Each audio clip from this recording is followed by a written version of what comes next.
Estamos começando mais um Flow. Eu sou o Monark e do meu lado o Igor. Salve, salve família. E hoje nós vamos conversar com o Rodrigo Constantino. É um cara que tem dado muito o que falar, está falando muito também, não para de trabalhar aparentemente. Hoje o cara falou o dia inteiro. Apresentou em 4 programas, está fazendo o 5º agora. Então... Doido pra ir embora? Não, também não exagera, também acabamos de começar. É só não ser 4 horas de conversa, que tá tudo bem. Eu ia trazer um presente, mas desisti pro Monark. Vagabundo quebra. Mas é um prazer estar aqui com vocês e vamos nessa. Obrigado, obrigado. Mesmo. Antes da gente continuar o papo, só falar dos nossos patrocinadores rapidinho, que é a LTW Consult, é uma empresa de consultoria financeira. O que ela faz? Ela ensina a você a cuidar do seu dinheiro. Como? Basicamente, você pode entrar no Instagram deles, @LTW Consult. Lá, inclusive, tem um PDF, um e-book, com dicas básicas de começar a entender sobre investimento. É de graça. Vai lá, baixa e segue eles também no Instagram, @LTW Consult, tá bom? Vai no site deles, ltwconsult.com.br, e se cadastra lá, faz o planejador de sonhos, que com essa informação eles vão conseguir bolar uma estratégia legal para você investir, tá bom? Manda ver. Outra coisa, quiser virar membro do Flow, é totalmente possível. Virando membro do Flow, você ganha acesso aos nossos concursos de sorte. Todo dia a gente coloca uma coisa nova e muito maravilhosa para vocês terem a chance de ganhar. Tem uma moto elétrica custom aí da Green Motos Elétricas. Se você quiser, é só clicar em participar que a gente vai dar para um de vocês. Tem uma kit de camiseta Apple Company, da Apple.com. Tem também uma guitarra do Lego Dealers. Uma guitarra de Lego. De Lego. Fender, Stratocaster. Não, mas é de mentirinha, de Lego. Pequenininha. Não sei se é pequenininha. Não é parece muito ser pequena, tão pequena, não. Parece ser bem... Mas é de Lego, não Mas toca. é de Lego. Deve dar um trabalhão montar isso aí. Dá mó trabalhão, tu não tá nem ligado. Da hora, se você tem tempo, clique em participar que você pode ganhar. É. Vai lá. Outra coisa, nosso emblema de hoje é qual? Manda ver. Ó. Caralho, olha lá. Brabo, cabelinho na régua. Olha lá, igualzinho real. E se você quiser resgatar esse código, esse emblema, é só nas próximas 24 horas e o código é Constantino. Tá bom? É isso. E já falou de tudo? Já falou das mensagens? Se quiser mandar mensagem, a gente tem um limite de 10 mensagens nesse programa. São 400 Sparks, o preço delas, de 20 segundos, e que você pode mandar áudio e vídeo de 20 segundos. A gente põe na tela ali que você aparece. Manda propaganda também, é 50 mil Sparks, a gente vai ler uma propaganda no final desse episódio, apenas uma. E é 1 minuto de áudio e vídeo que você pode mandar, tá bom? Manda nós, segue o Igor, segue eu, segue o Constantino, siga os bons. E é isso. Então tu já falou pra caralho em 4 programas hoje, cara. Isso tá meio rouco. Mas isso é mais ou menos meu dia a dia. Hoje foi um pouquinho mais puxado, mas é mais ou menos meu dia a dia. Entra ao vivo de manhã, de tarde e de noite. Agora você tá indo presencial, né? Essa é a vantagem, né? E eu sinto falta. É diferente, né? Tete quando a tete você tá... diferente. Sim. Ficou puto em casa, cara, durante essa quarentena? Todo mundo tava puto em casa. Todo mundo tava puto em casa. Não é do ser humano ficar isolado, né? Então, mas muita gente defendeu aí que foi necessário. Há controvérsias, não sou especialista nisso, então trago mais dúvidas do que certezas. Eu vou pedir só um favor pra gente não falar sobre vacinas, tá entendeu? Bom. Porque... Dá merda. A gente ficou uma semana... Não, ele tá zoando. Eu tô brincando. Mas é um problema sério, entendeu? Porque eu tenho uma preocupação de falar sobre vacinas com você, porque o YouTube não entende muito bem sobre liberdade de expressão, tá ligado? Interditando o debate. Eu, desde o início dessa história toda, tenho mais perguntas do que respostas. Não sou especialista na área, sou economista de formação, mas a obrigação do jornalista é fazer pergunta, e não estão deixando. Pois é. O Lacombe veio aí.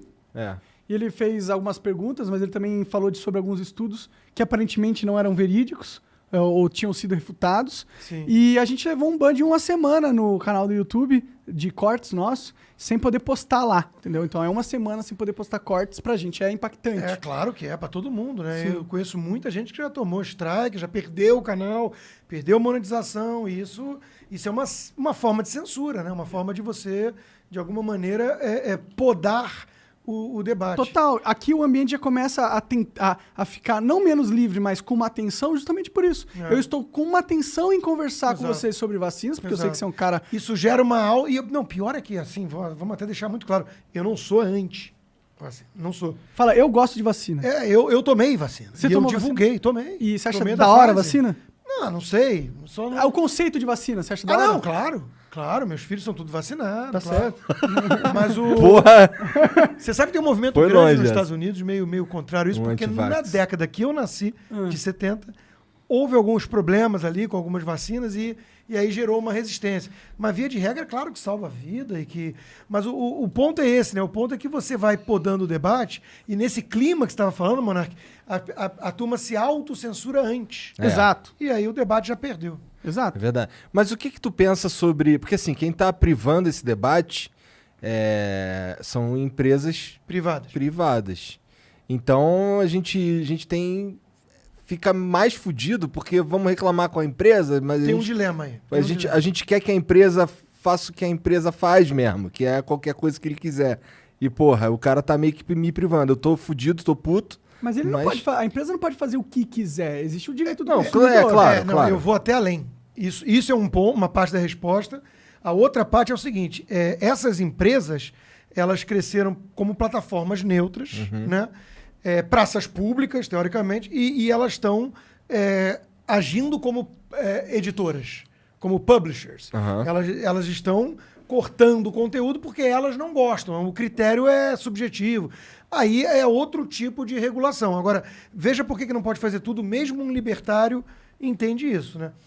Você tem um restaurante, você, teoricamente, por atender o público, você não pode colocar uma placa lá e falar assim, aqui não pode entrar gente que eu acho feia. Né? Aqui não entra negro, aqui não entra gay. Você não pode fazer isso. Ainda bem que não pode. Eu acho que tem que ter algum tipo de limite.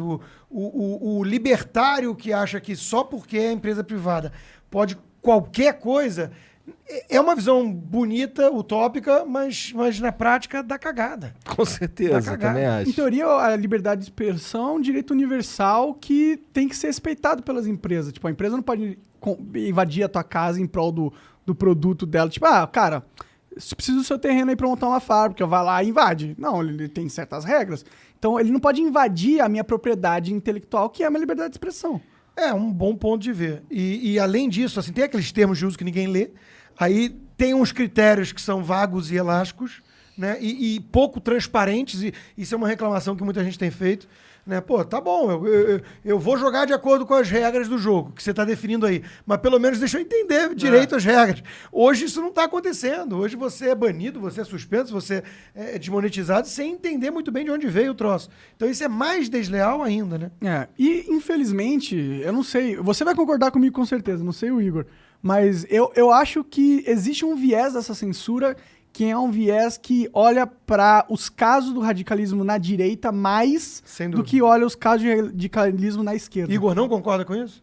Não sei, preciso pensar um pouco, cara. Preciso estudar ver. Então deixa eu te dar um exemplo para ilustrar o que o Monark falou. O Donald Trump foi banido do Twitter e do Facebook e tudo mais. O cara era presidente dos Estados Unidos, foi banido. O Nicolás Maduro continua com a rede dele. O porta-voz do Talibã tem a rede dele ativa. Então, assim, existe um viés, existe uma perseguição. Mas que tipo de ideia os caras propagam lá? Porra, as mais radicais. Coisas bizarríssimas? Bizarríssimas. Bom, aí é foda. Puxa aí o Twitter do Talibã, vamos ver o que os caras estão falando, mano. Eu já acho que tinha que ter o Talibã no Twitter. Não, eu não acho Mas também tinha que ter o Trump. Também acho. Acho que todo mundo... Acho que o Twitter não tinha o direito de... Pelo tamanho que ele se tornou, o Twitter, o YouTube, o Facebook... Por ser uma praça pública... Você hoje está eliminado... uma praça pública. Você está eliminado da vida social se você não tiver rede social hoje. Você é um pária. E aí tem um argumento que um liberal poderia usar, que é assim, mas o mercado vai criar uma outra alternativa. É até verdade. Só que qual o problema disso? Quando tentaram criar aquele Parler, não sei como é que fala, o grupinho que é um oligopólio se uniu e destruiu os caras. Destruiu. Ou eles vão lá e compram. Ou e por aí compram. vai. Então é muito difícil você conseguir, na prática, essa alternativa. Na prática. E outra coisa interessante também pra gente refletir. Telefone, né? Pô, tem lá as operadoras, tem concorrência. Agora, os contatos são meus e tudo mais. É meu, eu construí esse troço, né? No Twitter, eu tenho lá meus 750 mil seguidores. Se o Twitter amanhã resolver, não gosto mais do Constantino, tá fora da minha rede, eu perdi os 750 mil, não são meus. Eu não tenho esses seguidores. Então, isso também, se tivesse o tal do portability, eu tenho o contato deles todos, eu vou para uma outra rede e levo, beleza. Então, assim, tem um monte de nuances nesse debate que não estão colocados na mesa. E eu acho que a gente tem que reconhecer que existe um ambiente, pelo menos, de censura. Eu concordo. Ambiente de censura. Só o fato do Flow ter sido punido por algo que o nosso convidado disse, que pode ou não ser... Vocês estão entrevistando, cara. Ele citou um estudo que foi refutado. Não, Até isso, por que ele tá... Por que isso é motivo de censura, entendeu? Não, e vem cá, se você fosse entrevistar conseguisse uma entrevista com um terrorista ou com um bandido que vai falar um negócio... O cara, você tá na função de entrevistador, porra. Não pode tirar o programa. O jornalismo entrevista gente ruim. Os caras só falam que a gente é jornalista quando interessa. Quando não interessa, a gente não é jornalista, não. Não. Eu passo pela mesma coisa. Eu fui mencionado nesse relatório aí da CPI. O Renan Calheiros me incluiu lá. Como que você foi mencionado? Eu não fui... não teve sugestão para me indiciar. Mas eu tenho até aqui, eu vou ler para vocês, porque é curioso, no mínimo curioso. Porque eu sou chamado de jornalista, pelo menos essa concessão, né? Mas é uma forma meio soviética, de te expor em praça pública como um mentiroso, é um assassinato de reputação. Rodrigo Constantino, jornalista que ajudou a divulgar durante a pandemia desinformação sobre o uso de máscaras. Eles estão concluindo já que foi desinformação. Eu nem sei o que eles estão querendo se referir aqui. Eu só tenho perguntas sobre máscaras, se é tão eficaz ou não. Perguntas, né? Contestou o isolamento social, afirmou que as medidas ajudaram a propagar a histeria coletiva, distorceu e subestimou o número de mortes, não lembro disso, atuou como um dos principais disseminadores das ideias e declarações de Jair Bolsonaro. Vejam, virou crime você divulgar algumas ideias que você concorda do presidente da República. Virou crime. 58 milhões quase de eleitores votaram nele. E se você dissemina ideias que o Bolsonaro acredita sobre essa questão da pandemia, você é um criminoso. Isso não está certo. Realmente, o papel da CPI é bem político, né? Total não político. Tem neutralidade nenhuma. Ali. E o STF também não ajuda, né? O STF também é político, né? Na verdade, não existe neutralidade mais no Brasil. Não existe nenhuma neutralidade em nenhum lugar, em nenhuma plataforma, em porra nenhuma. Concordo. Essa é a verdade. E qual é a importância que a gente tem que tirar disso? Tem que ter o tal mecanismo de freios e contrapesos. Se concentrar demais o poder, aí o cara pode resolver usá-lo de forma arbitrária, que é o que eu acho que está acontecendo no Supremo de hoje. Eu acho que tem alguns ministros ali que estão abusando de um poder demasiado e que não está tendo o mecanismo de freios. Né? Porque qual é o mecanismo de freio, por exemplo, importante, constitucional? É o próprio Senado levar um pedido de impeachment de um ministro desse adiante. Não acontece. Então, hoje nós estamos vivendo um poder muito concentrado em poucas pessoas e não é o presidente da República. Eu tenho críticas ao Bolsonaro, estou cagando para essa porra, mas assim... Não é o presidente da República que está prendendo um jornalista ou prendendo um presidente de partido por crime de opinião. Não é ele que fez isso. O Bolsonaro virou o bode expiatório da nação, né? Tipo, por mais que ele seja um idiota, na minha opinião, e tenha feito muita merda e falado muita merda, ele também não é o Satanás.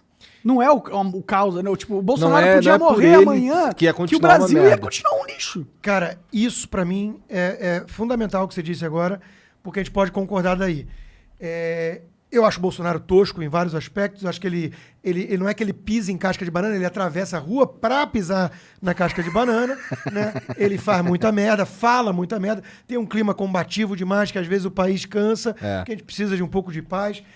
Dito isso, né? Essa crítica é legítima. Então eu acho ele um merda que seja. Beleza, você tem direito de pensar isso. Eu acho que ele tá fazendo um governo terrível. Também tem legitimidade nessa crítica.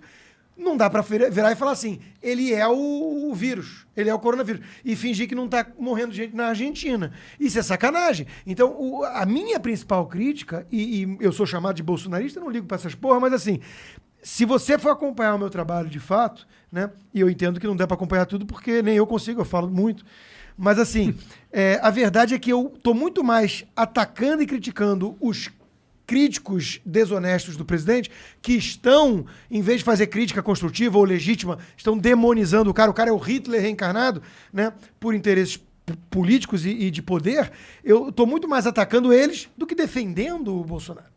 Se a gente quiser gravar aqui 1 hora falando mal do governo, a gente consegue. Tem muita coisa. Cara, porra, eu sou liberal. Governo é quase sempre uma merda. Quase sempre o Estado está atrapalhando a nossa vida, né? Então não tem mito, não tem esse papo de mito, o cara idolatra o presidente. Isso é uma narrativa que criaram um espantalho para não ter que lidar com meus argumentos. E um dos meus argumentos principais é exatamente esse. Os caras não estão fazendo crítica construtiva, legítima. Não. Eles estão virando e falando assim, caraca, o cara é o fascista que chegou ao poder. Não, menos, para com isso. Pô.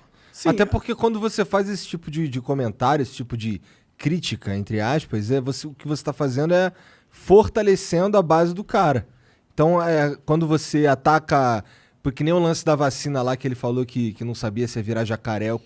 Os caras levar aquela fala ali a sério... É muito infantil. É foda, é infantil. É muito infantil. É infantil, né? Porque eu brinquei nessa época que eu falei assim, cara, se o Bolsonaro falar que beber água é importante, vai ter uma matéria no dia seguinte, lá no Fantástico, de 8 minutos sobre o cara que bebeu água demais e morreu. Sabe, assim, os caras estão nesse nível já. Para! Pô, vamos ter um papo legal, né? Decente. É isso. Vamos criticar, mas vamos bater no ponto certo, né? É isso. É isso. Não inventa. Essa turma da imprensa militante hoje não é que tá catando pelo em ovo, tá desenhando o pelo em ovo. Não encontra nada, desenha um pelo e fala que achei. Sabe? Tá desonesto, tá desleal. Só que a turma tá vendo e aí afeta a credibilidade. Tem grupos aí, veículos aí que estão estribuchando mesmo, porque ninguém mais leva a sério, não tem... audiência, não tem anunciante, a menos que seja um certo governador que gosta de botar dinheiro em certos veículos de imprensa. Então, assim, o jogo tá sujo. O jogo tá sujo. Tá sujo sim, com certeza. E então você desistiu do Brasil já? Porque eu desisti. Não, Tu mora lá nos Estados Unidos. Mas não diga, eu sei, eu escuto muito isso. Fácil falar morando lá. Eu fui morar lá, a minha decisão, eu já queria uma experiência de vida uma vez e tudo, sempre, eu sou meio americanófilo, nasci em 4 de julho, era um destino, eu gosto daquela porra, é um país maneiro, tem muitos defeitos, mas é um país bom, né? Uma ideia boa que pariu aquele troço. E quando a Dilma venceu o segundo mandato dela, eu virei pra minha mulher e falei assim, chega, né? Chega, vamos passar um tempo, vamos morar fora. Então foi ali a decisão, foi por isso.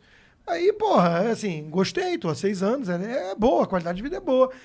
Tem um monte de coisa que a elitezinha brasileira não se acostuma, não. Né? Não tem molezinha que tem aqui a turma que tem 3 funcionários em casa, gente que dorme, comidinha na mesa. Não tem, você tem que fazer tudo, você tem que trabalhar em casa. Né? Mas para quem se adapta bem a esse esquema... É maneiro, principalmente a questão da segurança, cara, isso pesa. Tem um filho pequeno, então ficar carro blindado, não sei o que, isso é uma merda. Então, lá eu gosto dessas qualidades, dessas vantagens que traz. Lá o maior perigo são jacaré, né? Onde eu tô morando, sim. Eu tava contando, né, que teve um caso que apareceu um alligator na rua lá, um crocodilozinho, jacaré, e 3 carros de polícia foram cercar o bichinho para levá-lo de volta pro canal, porque os caras não têm o que fazer. Não tem o que fazer policial na minha cidade. Aqui em São Paulo vai ser todo mundo tirando foto e a polícia não vai aparecer, não. Vai. Mas não virou crime ser, assim, pelo menos pra Beautiful People, virou crime você ter ideias de direita, sim. Não é? Se você tem ideias de direita, tu já é fascista, tu já é nazista. Criminalizaram o cara ser conservador. E pra mim o pior problema disso tudo é você acabar sendo colocado numa caixa que te impõe algumas ideias que você nem tem, só porque você... É o espantalho que eu tava mencionando. Exatamente isso. Você é reacionário, você não sei o quê. E outra coisa que me incomoda, Igor, é a tática do monopólio da virtude. Nós 3 estamos aqui, nós 3. A gente pode virar e falar, vamos discutir um assunto polêmico. Salário mínimo, auxílio emergencial, qualquer coisa, SUS, qualquer assunto. Vamos partir da premissa que nós 3 queremos o melhor para os mais pobres ou para a minoria? Vamos concordar com essa premissa? Tá. Então agora vamos discutir os melhores meios. Aí eu vou discordar de você, não, eu acho que o Estado aqui é necessário, não, eu acho que ali isso não está dando certo, aí é um bom debate. Agora, quando eu viro e falo assim, não, você é malvado, você é um cara malvado, você quer que o pobre se foda. Porra, não tem debate. Não tem debate, tá bom, você tá me chamando de... Não tem troca de ideia. Não tem, não, e não tem debate. A única possibilidade, Porque quando o cara você é parte mau, dessa primária, cara é guerra, é tribalismo. Sim, você tá dizendo que o cara quer te escravizar, que o cara é mau, que o cara quer te explorar, e aí, aí vem cá conversar. Não dá, vai sair porrada. Então, eu venho denunciando essa coisa do monopólio da virtude há muito tempo, porque eu acho que isso está impedindo um debate sério. Ah, com certeza. Mas também tem vezes que tu fala umas paradas que te causa problemas. Recentemente no Bastante. Twitter, tu foi canceladaço, né? Várias vezes. O que foi recentemente? O negócio da vacina, você falou dos mortos lá? Na verdade, eu trouxe um fato, né? Assim, um fato. Morreu mais gente esse ano do que no ano passado de Covid. Pronto, esse é o fato. E aí eu quero perguntas, eu quero explicações. Eu não sou especialista. Aí tem uma coisa que ajustaram que é legítimo. Dessa forma que você colocou, dá a entender que foi no ano todo e a vacina começou a pegar mais pra frente do ano e morreu gente no início também, então tem que ajustar isso. É verdade, dá pra ajustar isso, dá pra quantificar. Mas mesmo assim, teve surto em Israel depois de muita gente vacinada, teve surto nos Estados Unidos. Então eu tô querendo entender. Eu tô com uma matéria aqui, eu até trouxe, eu tô com uma matéria aqui da BBC, que é com base no Imperial College, que diz o seguinte, eu vou ler pra vocês, coronavírus, por que vacinação sem lockdown pode tornar Brasil fábrica de variantes superpotentes? Isso de 5 de março de 2001.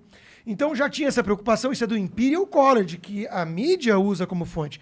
Ou seja, eu não sou especialista, mas tinha especialista dizendo, e isso pode dar cagada. Se começar a vacinar muito rápido e voltar a circular todo mundo e tudo, isso pode gerar variantes. Mas esse é um negócio, argumenta a favor do lockdown, né? Isso é um argumento a favor do lockdown e perigoso em relação a sair vacinando e liberar geral. Eu não sou especialista, volto a dizer. Mas olha que curioso. Tu falou que não ia falar de vacina e tá falando, é o perigo. Mas assim... Eu tô brincando. O ponto é o seguinte. Então vamos tomar cuidado até com as respostas mesmo. Mas assim, nos Estados Unidos e em Israel que eu mencionei, qual é a alegação? Porra, mas veio uma variante nova agressiva, a Delta. É verdade. Só que no Brasil, essa Delta veio antes e não tinha vacinação. Então morreu muita gente. Aí o cara vira e fala assim, mas isso tudo é culpa do Bolsonaro. Não, aí você não está sendo coerente. Os caras querem colocar 600 mil mortes na conta dele. Na conta dele. Então, assim, isso é sacanagem. E eu não tô nessa. Eu tô querendo entender. Porque, eu me vacinei. Porque eu não quero vacinar meu filho. Acho que na faixa etária abaixo de 18 anos, a estatística é muito tranquila. A estatística é a seguinte. Nos Estados Unidos, em 18 meses, morreram menos de 500 pessoas para 73 milhões de população nessa faixa etária. Isso dá 0,00048% de taxa de óbito. Ninguém fica apavorado com uma taxa dessas. Ele tem mais chance de morrer saindo na rua. Saindo na rua. Sim. Afogado.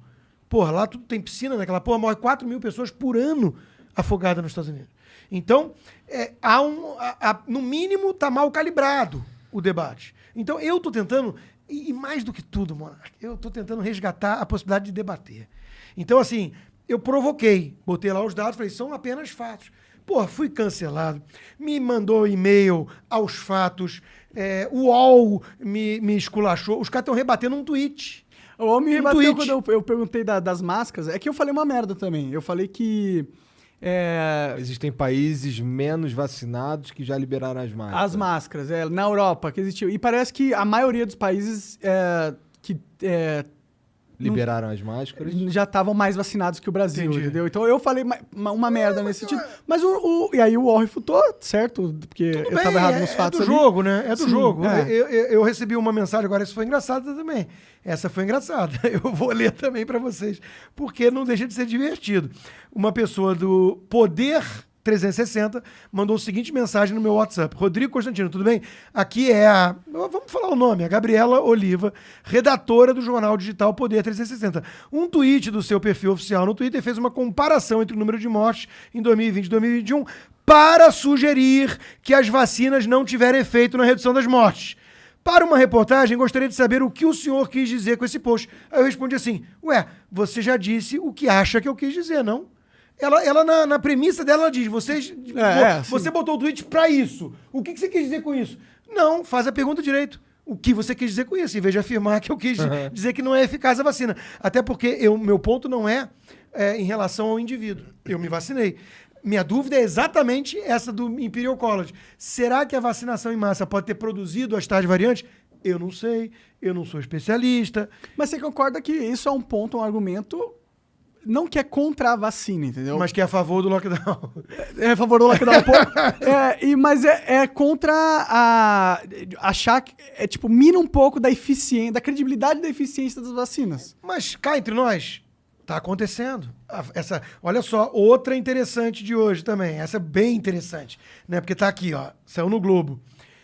Aliás, Reino Unido teme que um novo pico de coronavírus grave como os anteriores venha. E Reino Unido está totalmente vacinado. Então continua a preocupação. Agora olha essa que interessante. As vacinas de segunda geração que já estão no forno. Reportagem do Globo. E aí tem um trecho que diz, a especialista falando, sabíamos que essas primeiras vacinas não seriam necessariamente as melhores, nem as mais adequadas para as diferentes realidades de cada povo ou país.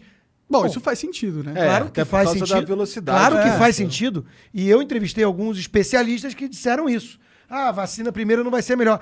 Mas a minha pergunta é outra. Isso combina com o tom de um Dória da vida? De um Butantan que falaram assim, vacina que acabou o risco, que venderam como uma panaceia, como uma cura. E isso me incomodava na época, que eu falava assim, isso é um pouco leviano, um pouco irresponsável. É um troço meio experimental, nós estamos aprendendo fazendo. Então, de novo, Monark e Igor, meu ponto sempre foi ter um pouquinho mais de humildade. Nós estamos tateando no escuro em relação a algo novo. Isso demanda uma postura mais humilde. E não é o que a gente está vendo na imprensa, não é o que a gente está vendo na política. Tem um bando de gente falando assim, eu sou a ciência e você é negacionista. Olha a história do monopólio da virtude. Interditaram o debate. Você é negacionista. Que porra é essa? Você não nega que a pandemia existe. Claro que não. Você não nega que é um que mata. Claro que não. Então você não é um negacionista. Eu me vacinei. O Dória me acusou de terraplanista, ao vivo na Jovem Pan, eu com um globo atrás de mim. Um globo. Terraplanista. Porra. Então, esses rótulos vazios, eles visam a encerrar o debate. Encerrar o debate. É porque tem muito ganho político aí nessa discussão. E financeiro. Porque cá entre nós, salva vidas? A princípio tudo indica que sim. Mas custa uma grana, né? Custa. Só a Pfizer deve faturar esse ano mais de 30 bilhões de dólares com as vacinas. É uma grana, né? Não, com certeza. Mas eu imagino que você também, nós concordamos, talvez, que é melhor a gente dar essa chance para essa vacina. Sim. E enquanto não vem uma outra de qualidade melhor, pô. Sim. E você também acredita que essa vacina ela tem efeitos que vão diminuir os riscos? Eu acho. Mas acho que tem que continuar podendo fazer perguntas. Claro. Tem mais gente desconfiada. E aí vamos para um outro assunto que é derivado desse e está sendo confundido. E, de novo, aí não é uma questão de monopólio de virtude. É uma questão de realmente não entender certos princípios liberais, que é assim, você está falando contra a vacina. Não estou. Primeiro ponto. Mas você está falando isso, passaporte vacinal. Eu sou contra a obrigatoriedade. Aí o cara vira e fala assim, mas você se vacinou. O que tem uma coisa a ver com a outra. Eu me vacinei porque eu achei que para mim fazia sentido. Eu sou contra obrigar todo mundo que tem que entrar num lugar a ter tomado a vacina. Isso é meio autoritário pro meu gosto. É segregativo também, né? E segregativo. Então, cara, é tão simples entender isso. Pô, o cara é a favor da liberdade de escolha da vacina. E o cara tomou a vacina. Ele não tá sendo contra a vacina. Ele está dizendo o seguinte, não é porque eu acho que vale a pena, que eu acho que todo mundo tem que ser forçado a esticar o braço e tomar uma injeção. Porra, não é muito difícil entender isso. Não é, cara. Não, realmente não é. É que eu acho que as pessoas, elas têm, aqui no Brasil, elas têm tanto medo e elas são tão rápidas em sacrificar a liberdade em prol deste medo, e a gente tá meio que acostumado, é uma sociedade acostumada, é uma sociedade com medo. E eu acho que a mídia joga muito nisso também. Total, mídia abutre, né? O pânico vende, né? Sim. Alarmismo, desgraça, isso vende. Mas você falou duas coisas importantes, na minha opinião. Primeiro, o medo é um instrumento de controle. Então você dissemina muito medo, pânico, e depois você vem com o controle social. E a segunda coisa interessante é que a mídia faz esse papel meio de abutre, né? E tem interesses, tem um jogo por trás também, né? Então, Não era nem isso que eu ia falar, mas eu esqueci. O segundo ponto. Ficamos só no primeiro ponto. Então, mas esse ponto é importante. Acontece aqui com certa frequência, cara. Esse É ponto, o ar. É o ar.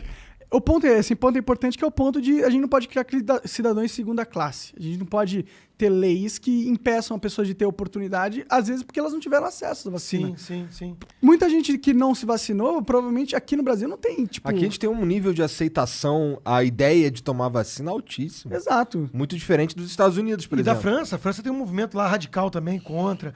Mas assim, de novo, né? Tá tendo um movimento no mundo aí ocidental, né, na Austrália, na Itália, na França, contra de rebeldia mesmo, contra essa história do controle, do passaporte.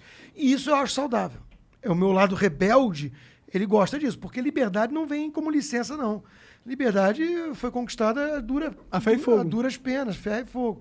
Então, nós temos que lutar para manter esse troço. Se relaxar demais e deixar o medo dominar, nós vamos virar tudo província chinesa. E tá dominando aqui no Brasil o medo? Eu acho que sim. Acho que já as pessoas tem estão vários- apavoradas. Esse lance de pedir o passaporte vacinal aí não precisa nem ser uma viagem internacional, nada disso. Pra entrar, por exemplo, no teatro. No teatro, no qualquer show, porra. Nos Estados Unidos tá acontecendo isso. Eu fui no show do Maroon 5, tive que mostrar o Mostrar passaporte. É brabo. E os Estados Unidos, em teoria, é a nação da liberdade. É livre, exatamente. Por isso que está preocupando muita gente o debate todo no mundo, porque a pandemia ela forneceu o ambiente propício a quem quer vir com esse tipo de controle já, que é uma pauta que já estava em debate. Né? A história de globalismo, essas entidades supranacionais, a própria OMS, isso vai controlar de cima para baixo as nações, ignorando a democracia, a Constituição. É mais ou menos o que nós estamos vendo. A gente viu decisões do Supremo Tribunal Federal falando em ciência e OMS. Mas o que a OMS tem a ver com a nossa Constituição? Não pode decretar estado de sítio sem passar pelo presidente da República. Não pode. E teve governador como o governador Eduardo Leite no Sul, dizendo que a gôndola A pode abrir para vender certos produtos, mas a gôndola C tem que ficar fechada porque o produto não é essencial. Porra, isso é uma agressão às liberdades. Então, assim, eu estou preocupado, eu e muita gente, com o clima, com o ambiente das liberdades nesse novo mundo aí, né? Um mundo muito histérico, que soma a histeria disseminada pelas redes sociais com a mídia abutre, que sempre vendeu, porque, de novo, medo vende. Medo é notícia. Ninguém dá notícia assim, extra, plantão. Fulano pulou ali no rio para salvar o negócio. Não é. Agora, desgraça, acidente de carro. Aí pronto, para tudo. Trem colide. Subiu um avião na Malásia. Fudeu. Uma Entendeu? semana de cobertura do avião que subiu. Prende a nossa atenção. Essa que é a verdade. Então... Pô, mas tu, voltando aqui um pouco, mudando um pouco de assunto, tu que é economista, tu foi parar como no jornalismo, ainda mais esse jornalismo? Pois é, isso é uma boa questão. Eu era do mercado financeiro, tomei a decisão de sair para começar a divulgar as ideias que eu acreditava, de liberalismo e tudo mais, né? Fazia já algumas palestras, tentei intercalar as duas funções, mas ficou inviável uma hora, e eu resolvi mergulhar de cabeça nesse troço. Então eu comecei como um divulgador das ideias que eu acredito, do liberalismo e tudo mais. E aí fui chamado para ser colunista do Globo, depois fui chamado para ser colunista da Veja, e aí a coisa foi crescendo e tudo mais. Hoje eu sou esse comentarista de opinião, porque no jornalismo tem que separar, e isso é muito importante, porque quando eu falo, a gente fala, mas você é militante liberal. Eu nunca escondi que eu venho de um certo pano de fundo, né, de uma visão de mundo que eu carrego. O problema é quando o jornalista que se vende como imparcial, isento, só olha para fatos, o repórter que faz a reportagem, e a gente vê que no fundo ele está cheio de viés ali, imprimindo esse viés na matéria, né? Aí não. Então eu não sou um repórter. Eu não vou atrás do fato objetivo e divulgo. Eu sou um comentarista de opinião. Eu recebo o fato do repórter e vou lá dar a minha opinião sobre aquilo. Então, eu sou pago para externar a minha visão de mundo. Agora, os meus pares ficam se vendendo como eu não sou esquerdista, nem direitista, nem nada. Eu sou jornalista. Pô, mas tu é ser humano. O ser humano tem uma visão de mundo. Para com isso. Mas eu acho legal as pessoas não se rotularem, assim, esquerda ou direita e tal. Não, os rótulos, eles são pobres. Porque 7 bilhões de pessoas no planeta não dá para resumir em você é esquerda ou direita. Tem muito mais nuances, tem muito mais complexidade. Né? Claro que existem algumas premissas básicas, sobre natureza humana, sobre o que você acredita que é o ser humano. Né? O ser humano é um anjo caído, é uma visão mais cristã que diz assim, o cara é pecador por natureza, ele pode ser melhorado, mas ele não pode ser tornado perfectível. E isso traz consequências em relação ao que você defende. Por exemplo, o poder corrompe, temos que ter poder descentralizado, o Estado vai ser sempre visto como uma certa ameaça. Isso é a visão mais liberal conservadora. Ou tem o cara mais progressista, que ele vira e fala, não, vamos criar um novo homem, se todos a menos chamarem, se todo mundo chamar todo mundo de todes, o mundo vai ser uma paz e vamos todos cantar Imagine e abraçar as árvores e ser feliz. É uma visão de mundo baseada numa premissa da natureza humana, do que é o homem. Né? Eu tento mostrar que essa visão é equivocada e arriscada, mas esse é um bom debate. E aí dentro disso vai ter um monte de complexidade. Tem um cara que, não, na economia eu sou a favor do livre mercado, propriedade privada, mas acho que o Estado tem um papel importante nisso, sou contra arma e jogo, sou a favor do aborto. Tem um monte de nuances. Ah, com certeza, né? E por isso que eu acho perigoso a gente ficar batendo no peito, eu sou de esquerda, eu sou de direita, porque você meio que acaba com todas elas, né? Acaba com aquele ambiente de discussão que é a que a gente quer, né? Sim. E os grupos políticos, os poderosos, eles usam isso pra nos dividir e impedir o debate mesmo. Sim. E outra coisa curiosa é o seguinte, né? Tem gente de esquerda, ou com essa visão mais progressista e tudo, que você consegue manter um debate construtivo e civilizado, e tem gente que se diz de direita que você não consegue. Eu, no caso, que me identifico como alguém de direita, né, um liberal conservador. Por quê? Porque tudo depende da postura. Se o cara... Não, eu acho que o ser humano é falível, portanto, eu sou falível, o que quer dizer que eu não sou dono da verdade. Ah, isso é uma postura diferente para sentar na mesa. E tem outro que vira e fala assim, é uma visão mais tribal, né? Esquerda e direita. Aí o cara transforma a política em fla-flu. Em futebol. Exato. Não, você torce pra Corinthians, eu sou São Paulino. Aí vai se digladiar. Porra, aí não tem debate. Então o debate tem que existir. Cara, o pessoal ficou numa puta expectativa porque eu ia encontrar a Amanda Klein ao vivo lá na Rede TV. Foi uma coisa super civilizada. Amanhã eu vou encontrar no Pânico o Marinho, o André Marinho. Vai ser super civilizado. Né? Então, de novo, você pode divergir. E mas você o André pode. Marinho, ele é bem similar, ele né? é tranquilo. Nas suas não, ideias. ele é mais liberal na economia, né? Sim. Mas ele tá. Eu acho que ele virou político, eu acho que ele tá em campanha. E aí caga a porra toda. Porque o cara tá em campanha, ele tem que se posicionar de acordo com um espectro, um nicho. Né? E todo mundo fica perguntando se você vai ser candidato a alguma coisa. Eu falo que não, que eu não tenho nenhum interesse e não vou mesmo. Por que não? Não tenho vontade, cara. E quem vem com essa ideia, eu digo assim, vai virar persona não grata lá em casa. O João Moedo foi uma vez almoçar comigo lá em Miami e tentando me convencer a sair candidato a deputado federal pelo Partido Novo. Eu falei, João, se você insistir muito nisso, a minha mulher vai te odiar, cara. E eu não tenho vontade de ir pra política. Por quê? É uma boa pergunta. Eu não vou demonizar a política aqui, não. Eu sou desconfiado de tudo que é político e ser humano, né? Poder corrompe. E o mecanismo de incentivos, muitas vezes, é inadequado nesse meio político, né? Mas, ainda bem que tem gente boa que tem estômago para fazer esse trabalho lá. Eu não tenho.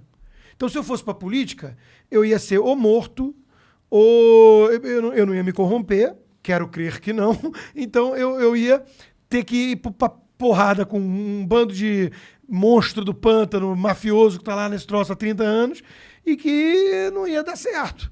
E eu não tenho estômago também para ser muito diplomático, para apertar a mão do cara que eu tenho repúdio de todas as ideias que ele defende, apertar a mão, sorrir, porque amanhã ele pode ter que votar comigo em alguma coisa. Eu não sei, eu não gosto de fazer esse jogo.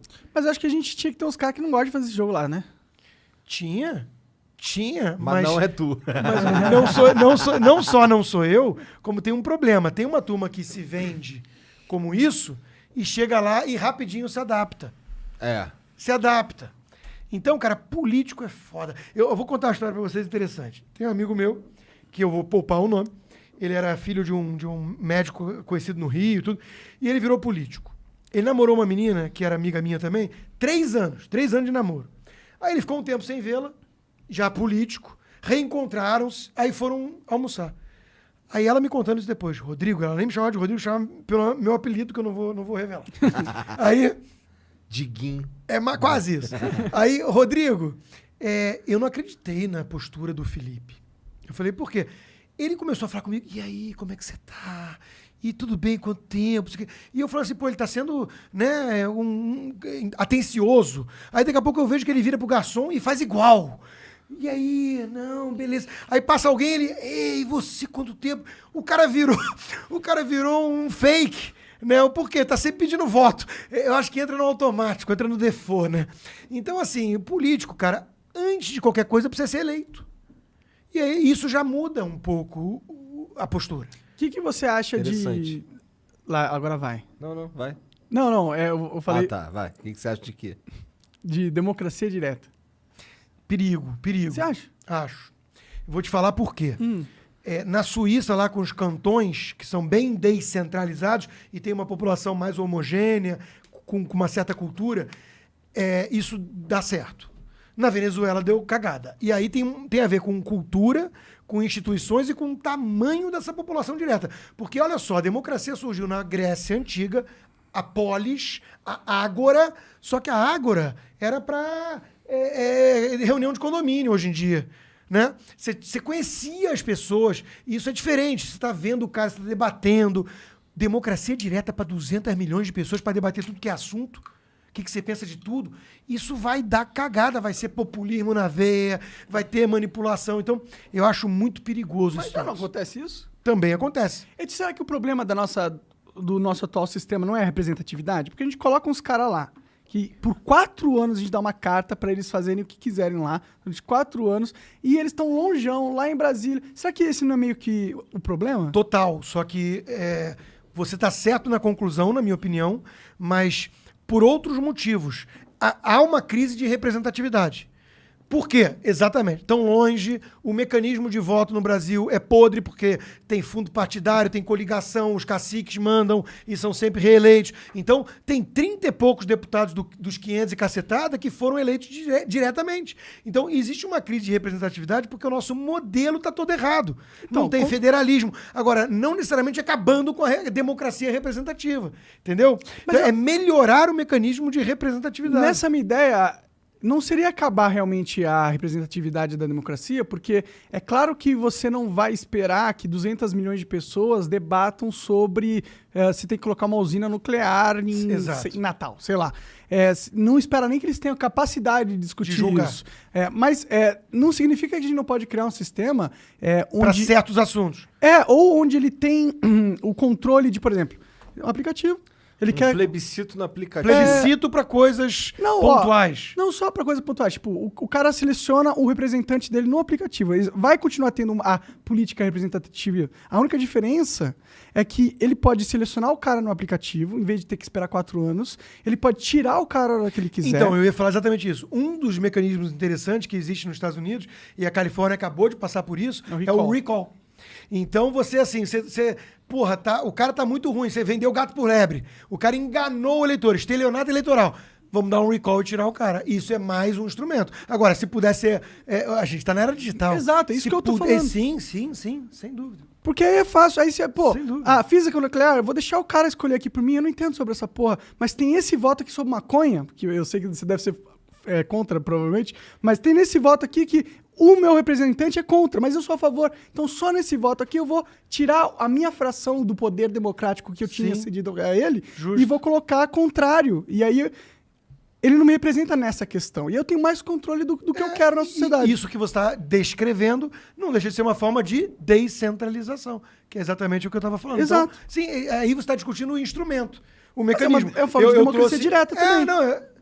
É uma forma porque de democracia diretamente direta. o cara. Tá, entendi seu ponto. É uma forma. É diferente de você fazer uma democracia direta para eleger o cara que vai ser o todo-poderoso. Isso. Esse é meu medo, entendeu? É o que aconteceu na Venezuela. É uma democracia direta onde você literalmente tem o controle opcional, mandatório, de escolher qualquer fração da sua vida pública, do organismo do Estado. E tem um outro ponto interessante, Monark, que é o seguinte.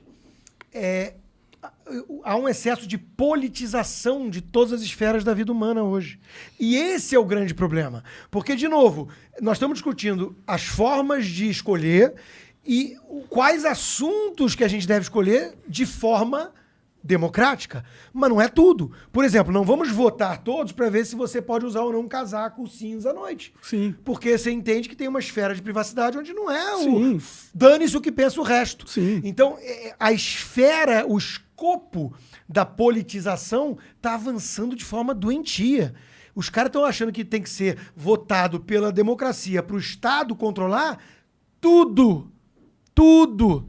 E isso é que tá dando merda. Agora, tá acontecendo isso de forma meio voluntária, por essa a militância, por esse ativismo desses grupos de minorias, porque eles estão querendo politizar tudo. Eles estão politizando a porra do Clark Kent, cara. O Clark Kent teve o filho agora que gosta de homem. Eu tô pouco me lixando se o cara é gay, se o cara não é gay. Agora, o Clark Kent, o negócio dele é a kryptonita. A gente não via Superman pela sexualidade do super-homem. Então, esse grau de politização, porque tem uma agenda, porque o Estado daqui a pouco está proibindo o cara de falar a todos. Porque né, você é insensível se não usar todes. O negócio do super-homem não foi a empresa que decidiu?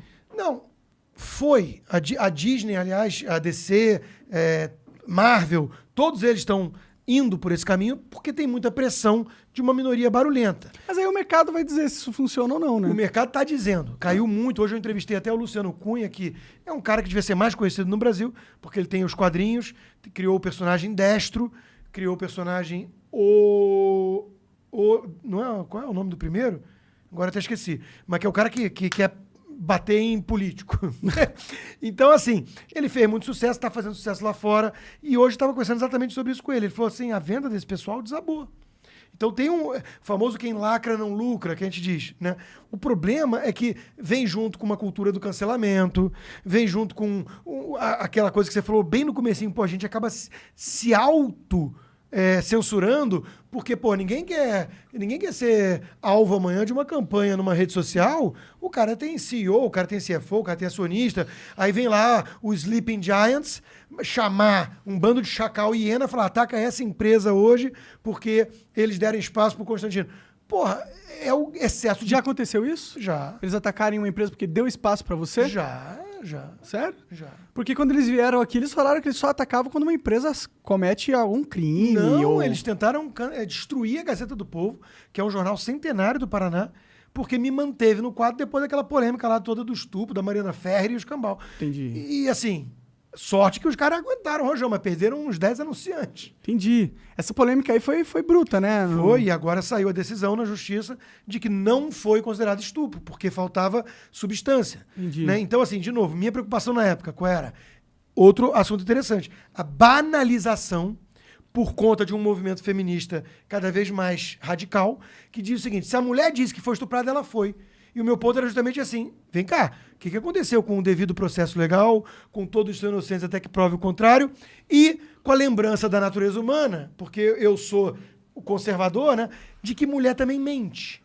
Porque homem mente, mulher mente, anão mente, cara alto mente, branco mente, negro mente. Então, assim, é por isso que existem esses mecanismos. Você tem que provar, você tem que ter evidência. E infelizmente existe muitos casos de acusar...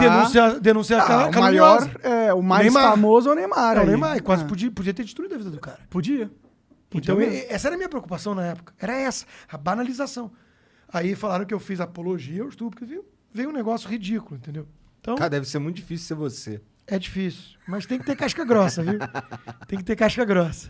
Tu já... Esse lance de tu já perdeu o trabalho por causa da tua posição política? Já. Mas o que era argumentado era que tu era bolsominion, negacionista, as paradas? Não, eu perdi nesse evento em específico, eu perdi a Record, que era a minha editora, e a Jovem Pan, que logo depois me recontratou. Mas antes disso, eu tive problema, por exemplo, no Globo, eu fui colunista do Globo 6 anos. Uhum. Aí, ali eu acho que eu dei mancada. Ali eu exagerei, porque também aí vem uma coisa assim, eu tenho liberdade de falar o que eu quiser. Mais ou menos, né? Você tem limites, restrições. O que aconteceu no Globo? Que eu não sei. Eu fiz uma campanha, e eu me arrependo, acho que foi um erro, uma campanha de boicote, que até aí o boicote é um instrumento de mercado. Mas eu fiz uma campanha de boicote a uma lista de pessoas que seriam petralhas. Eu usei um termo forte. Entendi. Porque eles eram uma lista que tinha um monte de cineasta, um monte de gente que apoiava a Dilma num negócio lá específico que eu nem me lembro. Então eu peguei aquela lista pronta e falei, cancelem todos eles. Ah, entendi. Realmente Volta e- não gosto gostei, dessas não gostei. atitudes também. E volta e que é a meia- mesma coisa que os caras fazem. Exato. E volta e meia ressurge essa história de que eu fui suspenso do Facebook por causa dessa lista, que aí o pessoal pergunta, é fake news? Eu falo, não, é old news. Tem lá seus 5, 6 anos. Aí o Globo não aguentou e depois de 6 anos de coluna, o Globo me ligou e falou assim, foi bom enquanto durou, tchau. Porque, cara, o Globo... E eles aguentaram bastante coisa. Pô, eu escrevi coluna sobre esquerda caviar, um bando de artista. Porra, o carro-chefe do faturamento da Globo, do grupo, era muito mais a televisão do que o jornal que eu trabalhava. Que jornal não dá tanta grana. Então os caras estavam me aturando lá, falando mal do ganha-pão deles. Né, dos artistas, tudo esquerda caviar e tudo. Então eles até aguentaram bastante tempo. E aí sim, uma decisão absolutamente privada, uma empresa, um contrato entre duas partes, os caras acharam que não valia mais a pena e me dispensaram. Isso é do jogo. Pode crer. Na mesma hora eu virei e falei, tá perfeito, entendo. E a Jovem Pan, por que os caras te demitiram? Teve pressão. Ali ligou senadora, É mesmo? ali ligou anunciante, sob pressão, Tá. dessa turma que se mobilizou. Aham. Falou assim, se você mantiver o cara no quadro, Vai perder o vai patrocínio. dar ruim. Aham. E aí o Tutinha falou, puta, é muita pressão, muita gente ligando, muita gente importante ligando. Vou ter que te dispensar, mas aguenta aí que depois eu te recontrato. E foi o que aconteceu. Dito e feito. E aí, quanto tempo você ficou fora lá? Acho que foram alguns meses só, 2, 3 meses. Entendi. Aí você voltou rápido. e aí você tá lá como? Só como comentarista? Mas de um monte de 8 horas trabalhando hoje, né? Só. explorado. Mais valia, Marx. Proletários univos. Bom, vamos puxar para as perguntas, que eu sei que você tá com pouco tempo. Que você tem A gente começa a conversar, eu até me empolgo, mas eu tô destruído. Tá, deixa eu pegar aqui o meu celular. Tem algum vídeo aí, Jean? Alguma coisa? Tem um vídeo aqui. Manda aí pra nós. Vou botar ali. Lacombe não gostou que você falou que ele trouxe informações falsas. Ele disse, quais informações falsas eu dei? Que Israel tem uma taxa alta de vacinação e também uma taxa alta de transmissão? Que uma pessoa vacinada também pega Covid e também transmite? Eu nem lembro o que foi que Eu deu... não lembro, pra você ver o quão absurdo na minha opinião. É. Eu nem sei exatamente o que causou o nosso ban de uma semana. Não sei qual foi a fala. Mas Esse é o problema, né? O que o YouTube argumenta é informação Ferir falsa. ou ferir as diretrizes do... No nosso O que caso que tinha é dado coisa ali? de informação falsa É. sobre a Covid mesmo. Informação falsa sobre a Covid. Entendi. Foi um negócio assim. Entendeu? Entendi. Ó, no Lacombe não sou eu que tô falando, é o YouTube que tá falando e eles, né, fuderam a gente legal aí nessa. Vamos lá. Vou dar play no vídeo lá, Dá play no já vídeo. botei Vai. a lataria do cara lá. Bia Kicis, Eduardo Bolsonaro, Zeca Dirceu e Gleisi Hoffmann. Sabe o que os petistas bolsonaristas estão juntinho? Eles estão pela PEC 5, a PEC da vingança, que enfraquece o Ministério Público e o combate à corrupção. Então não seja igual o Constantino, que mama bola de político, não. Cobre o seu deputado contra essa PEC. Então, vamos para um exemplo interessante, né? Ele interditou o debate, ele nem perguntou qual é a minha opinião em relação à PEC. Tô do lado dele. Concordo que a PEC é um lixo. Então, que bola que eu tô nem sei mamando. que PEC... Também nem sei que PEC é Eu essa. não tô mamando, tô tomando uma bola aguinha. que Não eu tô, tô mamando. eu não tô tomando uma aguinha só. Então, assim, veja, né? Então, ele veio com agressividade, com rótulo, desnecessário. Olha só, a PEC é o seguinte, o Ministério Público precisa de independência e autonomia para poder denunciar e provocar, né, as investigações e denúncias envolvendo esses poderosos. Tem uma PEC, querendo mudar aí a questão constitucional para poder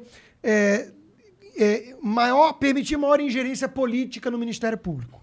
Então vai ter uma turma ali que vai ser escolhida por políticos e tudo. É um perigo da porra. Tô junto com ele. Por outro lado, estava tendo hoje uma discussão construtiva e madura sobre esse assunto. Por outro lado, me preocupa um poder sem freio e contrapeso, mesmo que do Ministério Público, porque procuradores também são seres humanos. Também tem viés, também tem visão de mundo. Mas me desculpa a ignorância. Já não existem controles? Existe a corregedoria, Uhum. existe. Então, assim, mas o que acontece na prática? Às vezes vai lá o procurador, lança uma investigação sobre o empresário, não sei o quê, e aí sai no jornal, desse tamanho a capa, fulano denunciado pelo Ministério Público. Acabou a vida do cara. O cara tá queimado, assassinado de reputação. Aí não dá nada. E aí sai uma notinha na imprensa, acabou. Ele já tá chamuscado. Mas o cara já tá todo E fudido. não tem consequência prática para esse procurador. Então, eu já escutei muita reclamação que me parece legítima de empresários me contando episódios dessa natureza. Então, eu me preocupo com... Mas isso não é um problema da mídia, que publica e dá mó manchete numa parada que é Mas eu não sei inicial? até que ponto o próprio Ministério Público Não colocou na mídia e não fez de maneira espetaculosa pra isso. para esse efeito. Entendi. Entendeu? Então, assim, eu quero uma punição para esse cara. Mas aí teria que Hoje a eu conversei, corregedoria hoje eu almocei punir. com a Tameia Danelon, procuradora da Lava Jato, e ela me disse exatamente isso. Ela disse, não, Rodrigo, tem mecanismo, não precisa dessa PEC, a PEC é muito ruim. Então, tô do lado dele. Perfeito. Do lado dele. Então você falou que você tem muitas críticas ao governo Bolsonaro. Tem. Mas é que, porra, vagabundo só pega... Só o fato de você ser de direita ou ser liberal, tu já é automaticamente contra a PEC 5 aí, cara. Tu já é Então, porque é uma automaticamente mentalidade tribal negacionista. do futebol. Né? Pô, se o cara apoia o governo Bolsonaro, o que não é verdade, eu não sou bolsonarista, eu reconheço virtudes e enxergo acertos no governo. Né? Você bate no cara, às vezes? Bato. Na verdade, eu batia muito mais. E aí tem umas certas denúncias de que eu mudei porque eu me vendi. Não, porque eu me dei conta que eu estava sendo usado de instrumento. Já tem 99,9% da mídia batendo. Eu estava sendo usado de instrumento para um golpismo, um objetivo nada republicano de derrubá-lo para trazer de volta Lula e o escambau. Eu falei, opa, peraí. É aquela coisa que eu falei antes. Eu estou hoje em dia muito mais denunciando os opositores do que defendendo o governo ou o presidente. Eu entendo, mas sem querer ser chato ou Mas eu tive uma briga pública muito feia com o Eduardo Bolsonaro. Teve? Muito feio. recentemente? Não, naquela época lá. Entendi. O que rolou?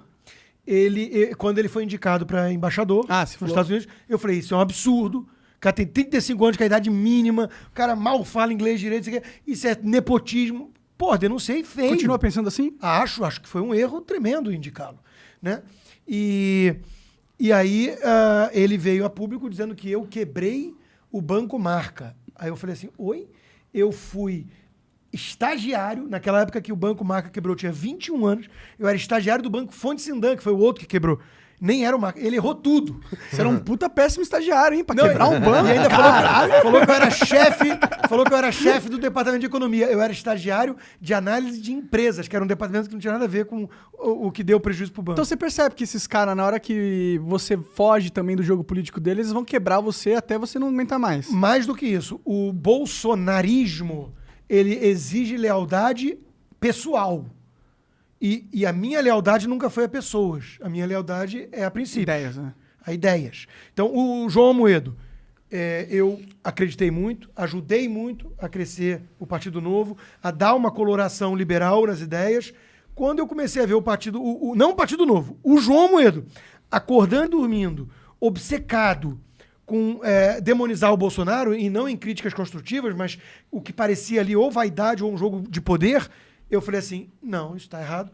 E comecei a ficar contra e denunciar a postura do Amoedo. Então, lamento, minha lealdade nunca foi ao Amoedo.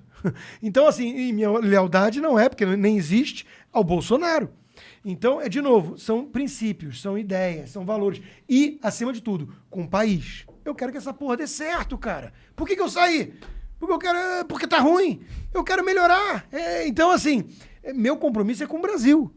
Bolsonaro hoje, para mim, ele é alguém que está com uma agenda menos pior e até boazinha, principalmente na parte econômica e tudo, e que está sem escândalo de corrupção até onde a vista alcança, isso é um mérito, com ministérios técnicos, né, e com uma barreira que restou ali para uma volta hoje que está sendo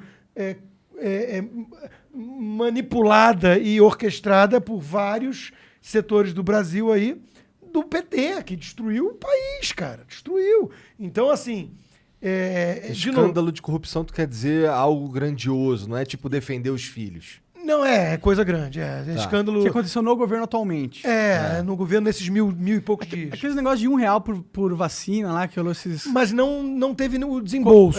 E também nem essa CPI, que para mim fez um papelão, né, muito política toda a CPI vai ser, mas essa exagerou na dose, né? Nem ela conseguiu encontrar nenhum elo nessa história. Então não houve a compra da vacina e era uma coisa que provavelmente tem a ver com essa história do Estado inchado, hipertrofiado, que tem um bando de mosca parasitando lá em Brasília para conseguir uma boquinha, uma migalha. Então parece que foi um caso desses. Lobista tentando se dar bem. Parece que foi isso. Pode crer. Então você com certeza não é você é um cara que é crítico ao Bolsonaro, então. Cara, me chamar de bolsonarista é um espantalho. É assim, como é que eu posso encerrar o debate e não ter que rebater os argumentos que esse cara está trazendo? Chama ele de bolsonarista. Aí pergunta pro Bolsonaro se eu sou bolsonarista. É mais fácil. Pergunta se eles me acham leal. Porque eles sabem que eu não sou, porque eu não sou leal a eles. Eu enxergo méritos no governo. Se o governo amanhã, hoje, por exemplo, tá essa história do auxílio, do aumento do auxílio para R$400. É um assunto delicado, o Brasil tem muita miséria, aumentou a miséria por conta do lockdown, do isolamento, que alguns acham que foi necessário, outros não vou entrar nisso. Mas assim, o governo tem que fazer alguma ajuda momentânea, é um bom debate. Mas aí, do outro lado, o cobertor é curto. Aí puxou de um lado, faltou recurso do outro. Então tem o teto de gasto que não pode romper, senão o mercado acusa o golpe, fica nervoso e fala, esse cara virou populista, vai dar ruim lá na frente. O negócio o jogo é tênue. Se o Bolsonaro for por esse caminho, né, pensando em eleição no que vem, aumentar, o Paulo Guedes amanhã pode virar e falar assim, pô, cheguei no meu limite. Então, se isso acontecer, eu vou olhar e falar assim, luz amarela piscando, quiçá a vermelha. Então, de novo, meu compromisso nunca foi com esse governo, muito menos com um presidente da República. Eu enxergo alguma coisa diferente acontecendo no país de transição para algo que 58 milhões de pessoas votaram, que assim, querem abandonar aquela sacanagem toda que corria solto. E está entregando uma parte disso. Agora, tem PECs aí que, por exemplo, o Flávio Bolsonaro, o senador, ele se articulou para votar contra a questão da... Como é que era? Da PEC da Bengala, da... Lava-toga, que ia investigar o judiciário. Foi o voto dele que encerrou o negócio. E parece que ele fez pressão para outros. Então, assim, condenável, vamos bater. Então vamos jogar pedra. Você realmente não acredita que esses caras lutam pela mesma luta sua, né? Ele tá só ali pelo jogo de poder, de verdade, assim. Eu vou além. Eu acredito que o Jair Bolsonaro tem um desejo genuíno de... Ele é patriota. Eu acredito que ele quer melhorar. Mas no frigir dos ovos, quando a porca torce o rabo, ele tem filho, ele tem... Entendeu? Tem rabo Agora, preso. ele tomou aquela facada e quase morreu. Eu acho que aquilo ali muda, às vezes, até a visão. O cara fala, puta, se enxerga mesmo numa missão. Eu acho que ele tá meio doido. Tipo, é normal. Quando eu comecei a fazer sucesso no YouTube um tempo atrás, eu fiquei meio doido. Tu ainda é, porra, não? Achei que tu ainda fosse. O quê? YouTube? Doido? Não, doido. Então, eu fiquei. Depois você fica... Ah, tá, meu, não identificou. Mas, tipo, a gente fica, né? A gente fica Não, isso pode ser também. e tal. Conversei com algumas pessoas, até algumas mais próximas dele, né? Porque é engraçado essa porra. Eu dei uma entrevista outro dia pro Rica Perrone, aí ele falou assim, mas e o Bolsonaro, você fala com ele direto? Eu falei uma vez na vida e nunca tive com ele. Ele, sério? Ele tinha a ideia, porque vem, né, de que eu sou amigo dos caras. Não, tive com o Flávio Bolsonaro 2 vezes na vida, com o Eduardo uma, que ele foi me visitar lá em Weston, e com o pai dele nenhuma. Então, assim, mas pessoas mais próximas já me falaram assim, cara, porque é foda aguentar aquela pressão. É foda. É muita coisa, é muito punk. Ele é alvo. Eu vou dar um exemplo, eu fui cancelado. Aí a Anitta se meteu, aí o UOL meteu a minha filha chorando na capa. Caralho. Então, assim, é duro aguentar. Você mesmo acabou de falar, deve ser foda ser você. Imagina o Bolsonaro. Deve ser ruim, né? O cara acorda e dorme com a mídia em peso chamando ele de genocida, de fascista, de não sei o quê. Cara, então assim... A diferença é que ele é o presidente, né? Tudo bem, mas assim, é puxado. Ah, com certeza. Envelhece, Obama envelheceu. Todos Mas eles que meio passam pelo poder envelhecem. Eu concordo, E o mas poder é que corrompe. ele saberia que não ia ser fácil, né? Claro. Não é um trabalho que você pensa, vai ser moleza, Não, ser presidente sem do dúvida, Brasil, sem dúvida. facinho. Manda a próxima aí. O Porclin mandou aqui, ó. Fala da perseguição política e fragilidade das liberdades que vivemos. Flow tomou strike essa semana por opinião. Aqui no Espírito Santo tem o Lucas Polese, que tomou 5 processos governador de esquerda por criticá-lo na internet. Acho que ele venceu todos, mas é foda esse estado persecutório. É isso, concordo, só tenho o que assinar embaixo. Acabei de falar da minha filha, ela acabou de mandar mensagem que as amigas dela estão nos assistindo. Sabe? Legal. E é isso, né? Assim, olha só, de novo. Liberdade de expressão, cara. Liberdade de expressão não pode ser permitir que falem aquilo que o consenso ou que a maioria pensa. Porra, isso não é liberdade de expressão. Liberdade de expressão é pra você ter que ouvir aquilo que você abomina. Pois é. Abomina. Se o cara virar pra mim e falar assim, eu acho que o Flamengo é pior do que o Botafogo. Isso é algo que eu abomino também. Eu também, né? Então eu tenho que poder ouvir isso. Eu dei um exemplo mais leve, mas assim, vamos lá. E isso é uma coisa interessante porque as pessoas perdem, às vezes, a empatia de tentar se colocar no lugar do outro. É um exercício diário de humildade você tentar se colocar no sapato do outro. Então eu vou dar um exemplo. O cara que tem a visão mais esquerdista de mundo, pra ele, certas coisas que eu falo soam como se ele virasse pra mim e falasse assim: a paternidade é sobrevalorizada, essa porra de filho aí, não. Filho, foda-se. Porra, cara, eu sou paizão, meu filho, pô, é tudo pra mim, meus filhos, né? Cara, você se escuta uma coisa dessa, você vai querer partir pra cima quase. Então, de novo, liberdade de expressão é você tolerar aquilo que você acha execrável.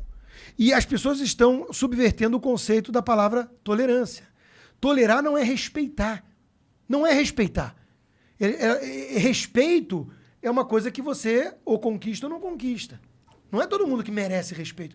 E ainda mais sob uma ótica pessoal, subjetiva. Então, eu posso virar pro cara e falar assim: eu não te respeito. Eu te acho um bosta. Te acho um cara nojento em tudo que você faz na tua vida. Mas você pode continuar aí fazendo isso porque é um direito teu.